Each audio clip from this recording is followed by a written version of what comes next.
और भाई भाई का धर्म क्या है इस रामायण में बताते हैं। दशरथ जी ने एक वचन बोला और भगवान श्री राम पूरा राजपाट त्याग के वन के लिए चले गए।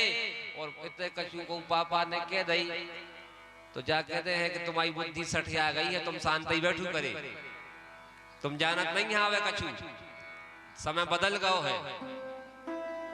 राम जी ने ये नहीं कहा कि मेरी सिंहासन है, आप चौथे पन में आ गए हैं, आपने क्या बोल दिया। वो वन के लिए चले गए। अरे सौत माता ने कहा था कि कई तो उनकी सौतेली माँ थी, उनने कहा कि तुम वन चले जाओ, तो राम जी ने एक बार भी विचार नहीं किया। और आज की स्थिति आप देखिए, तुम अपने मोड़ी मोड़ों से जाके जो आज जाके बेटा तुम्हें 1 महीना हमारे पांव दबाने हैं, 1 महीना बाद हमें बता जो कौन के मोड़ी मोड़ों ने 1 महीना पांव दबाए। अरे 1 महीना का तुम 1 दिन को ही बैठा ले उनके जाना, तो 1 दिन ने पांव दबे हैं। स्थिति कितनी बदल रही है। उत्तम बेटा कौन है? उत्तम बेटा वह है जो पिता ने कोई बात का चिंतन किया और बस बेटे ने कर दिया, वो उत्तम कोटि का बेटा होता है। उत्तमं चिंतमं कुर्यात् प्रोक्तकारी तु मध्यमा। मध्यम कोटि का वो होता है कि पिता ने कोई बात बोली और बोलने पे पूरी कर देता है। अधम कोटि का वो होता है कि तू चिल्लाते रहे हो बे जाके, तो उनकी तो आदत हो गई है कुत्तों जैसी भौंकबेगी, तो वे तो भौंकते ही रहते गुरुजी। क्या हालत है, बोले गुरुजी में तो भौंकते ही रहते, उनको क्या है। कलयुग में ऐसे मोड़ी मोड़ा है।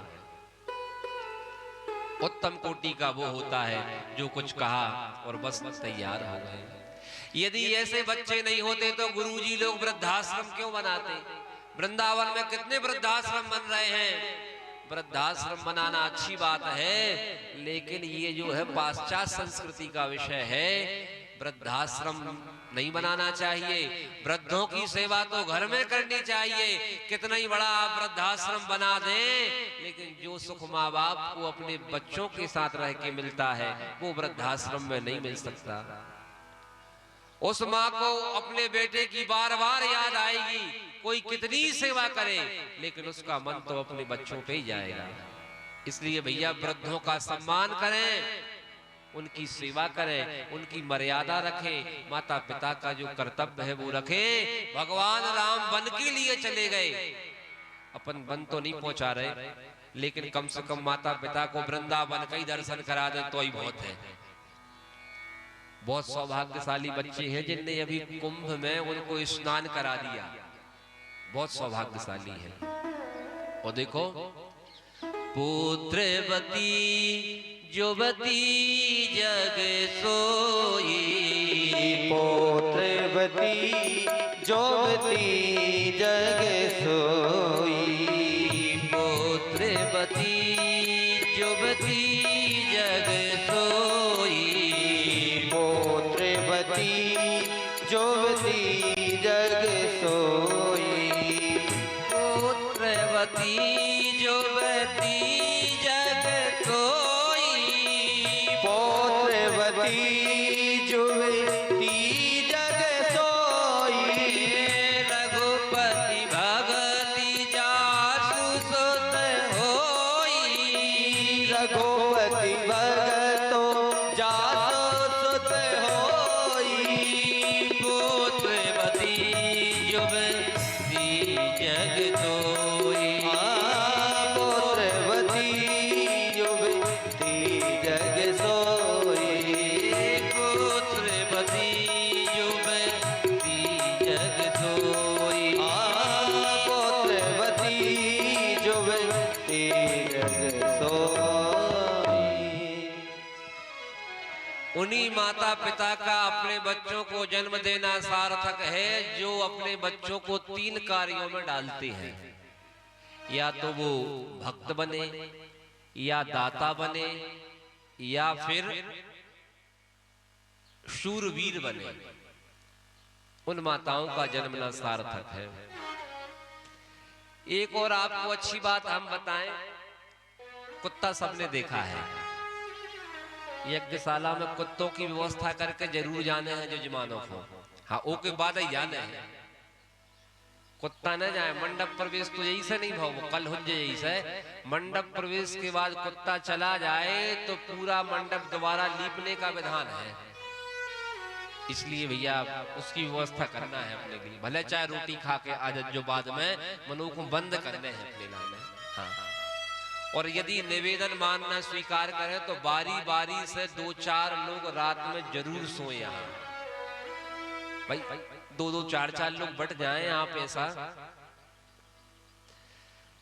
तो कुत्ता सबने देखा है, कुत्ता क्या करता है, जो उसको डांटता है मारता है उसको वो काटता है, और जे कोई रोटी खुआए वो नहीं काटे, नहीं काटता ना।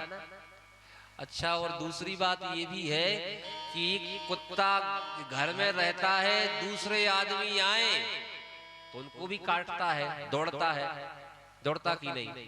लेकिन जो आदमी कुत्ते को रोटी खिलाता है उसको कुत्ता नहीं काटता, ना उसको दौड़ता है, ना भौंकता है।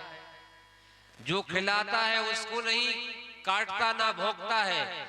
अरे जो रोटी खिलाता है, यदि उसका परिचित कोई आदमी आ जाए, कुत्ता भौंके, वो आदमी कह दे कि नहीं नहीं मोती बस बस ठीक है, ये अपना ही आदमी है, अपना ही आदमी है, तो कुत्ता उसे नहीं काटता, उसे नहीं भौंकता।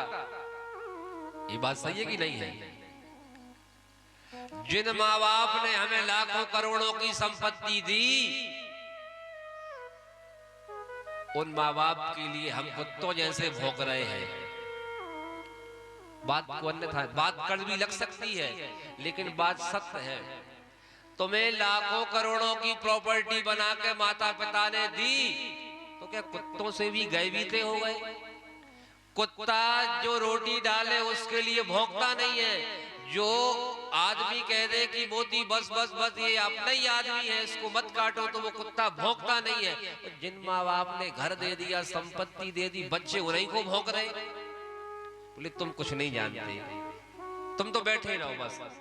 ये बच्चों का धर्म नहीं है। राम जी के चरित्र से शिक्षा ले कि हम ही नहीं करना। 3 होते हैं, एक लड़का, एक बेटा, एक पुत्र। लड़का वो होता है जो लड़ के हिस्सा अपना ले लेता है। आतरी तीसरे बस यही बात है, पापा जी जमीन बांट दे, घर बांट दे। जो लड़ के हिस्सा ले ले वो लड़का, बंटवारे में जो माता पिता दे दे वो बेटा।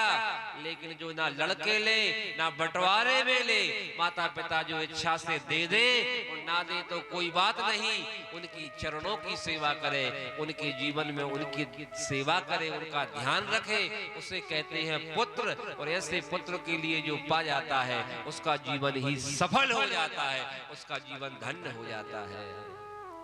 तो भैया हमें ना लड़का बनना है ना बेटा, हमें तो बनना है पुत्र।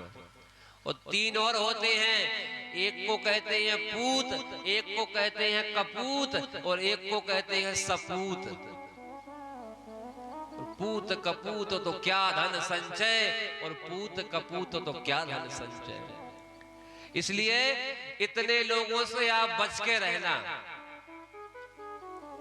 अड़ियल घोड़ी पड़ियल बैल, ठीक है, और मरे करक्सा नार। यदि घोड़ी अड़ियल है, अड़ जाए जहां चाहे, उस घोड़ी को रखना ही नहीं। और पड़ियल बैल,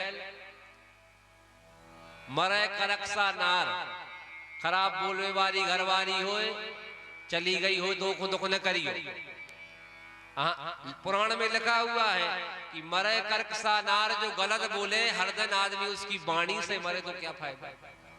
फिर मरे जो पूत कपूत, जो कुल को दाग लगावे। जिस बेटे ने कुल को दाग लगाया, ऐसा बेटा भी चला जाए उसके मरने पे दुख मत करना, क्योंकि वो कपूत था। और ब्राह्मण वो मर जाए जो अपने हाथ से दारू पिए। ब्राह्मण यदि है और अपने हाथ से दारू पी रहा है, मांस खा रहा है, बेईमानी कर रहा है, उस ब्राह्मण के मरने पर सोच नहीं करना और ना शोक करना। भाई जो सट्टा खेल है, जो जुआ खेल है, जो गारी दे, उल्टे सीधे बोलचाल, भले पंडित जी हते, अब चले गए तो कोई बात नहीं, बात तो वही औरों की न रहे, हम औरों की भी रहे भाई, हम लोगों की भी होनी चाहिए। तो अड़ियल घोली पड़ियल बैल मरे करकसा नार, और मर जाए पूत कपूत जो कुल को दाग लगावे, और ब्राह्मण वो मर जाए जो अपने हाथ से दारू पावे, और कहे बिनताल सुनो भाई विक्रम इतने को नहीं रोना, और ये मर जाए तो अपने घर में चद्दर तान के सोना, अपने घर में चद्दर तान की सोना, कोई चिंता की बात नहीं है। यदि बेटा अच्छा है तो सब कुछ बढ़िया है भाई, यदि कपूत निकल जाए तो क्या मतलब। धुंधकारी जब हुआ तो पंडित जी को बहुत दुख भाव, विचार करने लगे कि इससे अच्छा तो हो ही नहीं तो बढ़िया है।